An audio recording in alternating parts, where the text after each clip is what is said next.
بسم الله الرحمن الرحيم. واذكر في الكتاب مريم إذا انتبذت من أهلها مكانا شرقيا فاتخذت من دونهم حجابا فأرسلنا إليها روحنا فتمثل لها بشرا سويا قالت إني أعوذ بالرحمن منك إن كنت تقيا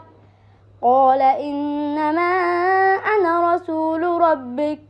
لأهب لك غلاما زكيا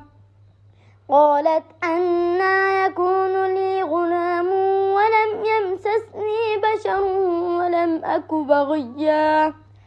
قال كذلك قال ربك هو علي هين ولنجعله آية للناس ورحمة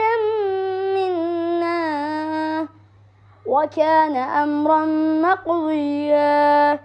فحملته فانتبذت به مكانا قصيا فأجاءها المخاض إلى جذع النخلة قالت يا ليتني مت قبل هذا وكنت نسيا منسيا فناداها من تحتها ألا تحزني قد جعل ربك تحتك سريا وهزي إليك بجذع النخلة تساقط عليك رطبا جنيا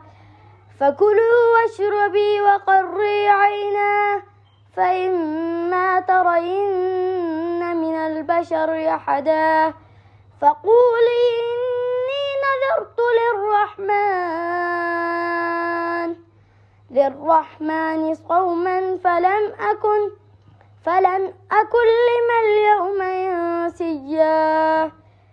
فأتت به قومها تحمله قالوا يا مريم لقد جئت شيئا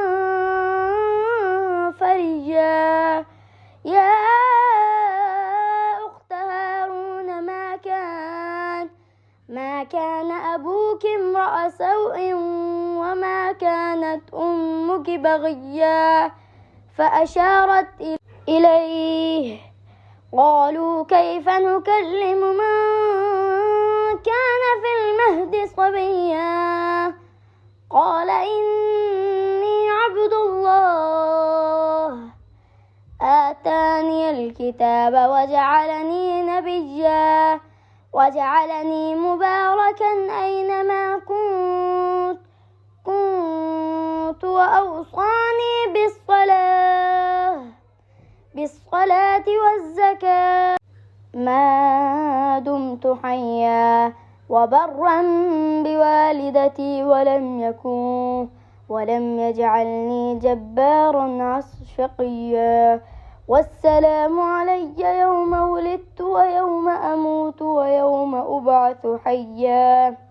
ذلك عيسى بن مريم قول الحق الذي فيه يمترون ما كان لله أن يتخذ من ولد سبحانه إذا قضى أمرا فإنما يقول له كن فيكون وإن الله ربي وربكم فاعبدوه هذا صراط مستقيم فاختلف الأحزاب من بينهم فويل للذين كفروا من مشهد يوم عظيم أسمع بهم وأبصر يوم يأتوننا لكن الذين ظالمون اليوم في ضلال مبين وأنذرهم يوم الحسرة إذ قضي الأمر وهم في غفلة وهم لا يؤمنون